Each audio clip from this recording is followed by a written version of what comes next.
ఈరోజు రిట్స్ చూద్దాము. Fundamental rights కానీ లీగల్ రైట్స్ కానీ వైలేట్ అయినప్పుడు సుప్రీంకోర్టు లేదా హైకోర్టు కొన్ని రిట్స్ ఇష్యూ చేస్తుంది. ఆ రిట్స్ ఏంటో చూద్దాం. ఆర్టికల్ 32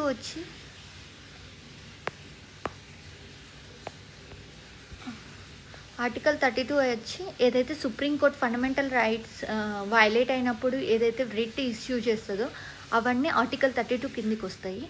అలాగే కొన్ని fundamental rights and legal rights ఏవైతే వైలేట్ అయినప్పుడు ఎప్పుడైతే హైకోర్టుని కన్సల్ట్ అవుతామో హైకోర్టు ఇష్యూ చేసే రిట్స్ ఈ ఆర్టికల్ 226 కిందికి వస్తాయి. ఇప్పుడు కొన్ని రిట్స్ చూద్దాం. అవి 5 టైప్స్ ఆఫ్ రిట్స్ ఉన్నాయి.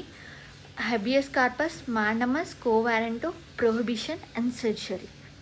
మెయిన్గా ఈ 5 అనేవి లాటిన్ వర్డ్లో ఉంటాయి. హెబియస్ కార్పస్ అనేది చూద్దాం ఈరోజు. Habeas corpus is Latin for to have the body. It is used to secure a person who has been detain unlawfully or illegally. For example, ఒక పర్సన్ని రిమాండ్కి పంపిన తర్వాత అతని జైలు శిక్ష పూర్తయిన, ఫర్ ఎగ్జాంపుల్ ఒక 5 years అతనికి జైలు శిక్ష ఉన్న, అతను పూర్తయిన ఇంకా అతన్ని విడుదల చేయకుండా అట్లానే జైల్లో పెట్టుకొని కంటిన్యూ చేస్తుంటే వాళ్ళ రిలేటివ్స్ ఒక పర్టికులర్ లాయర్తో వెళ్ళి కోర్టులో ఫైల్ చేసినప్పుడు అప్పుడు సుప్రీంకోర్టు సమ్ రిట్స్ ఇష్యూ చేస్తుంది అగైనెస్ట్ దట్ పర్సన్. దాన్నే హెబియస్ కార్పస్ అంట. To have the body, to produce the body in the court. ఈ రిట్ ఆఫ్ హెబియస్ కార్పస్ ఎవరికి అగైనెస్ట్గా ఇష్యూ చేయొచ్చు అంటే పబ్లిక్ అథారిటీస్ను, ప్రైవేట్ ఇండివిజువల్స్కి. నెక్స్ట్ మాండమస్ చూద్దాం. Mandamus means we command. అంటే ఒక ఇష్యూడ్ అగైన్ ఒక పబ్లిక్ సర్వెంట్ తను చేయాల్సిన పని చెయ్యకుండా, ఫర్ ఎగ్జాంపుల్ ఒక పర్సన్ స్కాలర్షిప్ కోసం అప్లై చేసుకున్నాడు. అది పబ్లిక్ సర్వెంట్ దగ్గరికి వెళ్తుంది అప్రూవల్ కోసం. అతను ఎన్నిసార్లు వెళ్ళినా అప్రూవ్ చేయకుండా అట్లానే హోల్డ్ చేసి ఆ పర్టికులర్ అగ్రైవ్డ్ పర్సన్ సుప్రీంకోర్టుకి వెళ్ళినప్పుడు ఆ సుప్రీంకోర్టు ఒక రిట్ ఇష్యూ చేస్తుంది. మాండమస్, వి కమాండ్. ఏం చేస్తుంది? పబ్లిక్ అథారిటీని కమాండ్ చేస్తుంది, నీ పని నువ్వు సక్రమంగా చెయ్యు అని. ఈ రిట్ అనేది గ్రాంట్ చేయదన్నమాట supreme court against private individuals or organisation. Only public అథారిటీస్కి మాత్రమే వర్తిస్తుంది. Quo warranto means by what authority he or she is entitle to hold the office అనమాట. ఫర్ ఎగ్జాంపుల్, ఒక పబ్లిక్ సర్వెంట్ ఎంప్లాయీస్ని రిక్రూట్ చేసుకునేటప్పుడు, ఆఫీసర్స్ని కానీ రిక్రూట్ చేసుకున్నప్పుడు క్వాలిఫికేషన్, ఎలిజిబిలిటీ సమ్ క్రైటీరియా ఉంటుంది. ఫర్ ఎగ్జాంపుల్ 18 to 35 years ఉన్న వాళ్ళే ఈ జాబ్కి అప్లికబుల్ అని. కానీ ఒక పబ్లిక్ ఆఫీసర్ ఏం చేస్తాడు, దాన్ని ఉల్లంఘించి 45 years ఏజ్ ఉన్న పర్సన్ని రిక్రూట్ చేసుకున్నాను అనుకో, ఆ పబ్లిక్ ఆఫీస్ హోల్డ్ చేసిన పర్సన్ ఆన్సరబుల్ అనమాట. అప్పుడు సుప్రీంకోర్టు ఒక రిట్ని ఇష్యూ చేస్తుంది. ఆ రిట్ కోవారెంటో. ఇప్పుడు ప్రొహిబిషన్ చూద్దాం. Prohibition means to forbid. ఇది ఒక హయ్యర్ కోర్టు లోయర్ కోర్టుకి ఇష్యూ చేస్తుంది. సుప్రీంకోర్టు, హైకోర్టు కానీ, హైకోర్టు వచ్చి సబార్డినేట్ కోర్టు కానీ.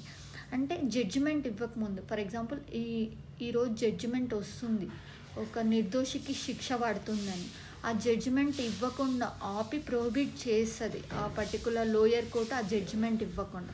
అందుకే దీన్ని ప్రొహిబిషన్ అన్నారు.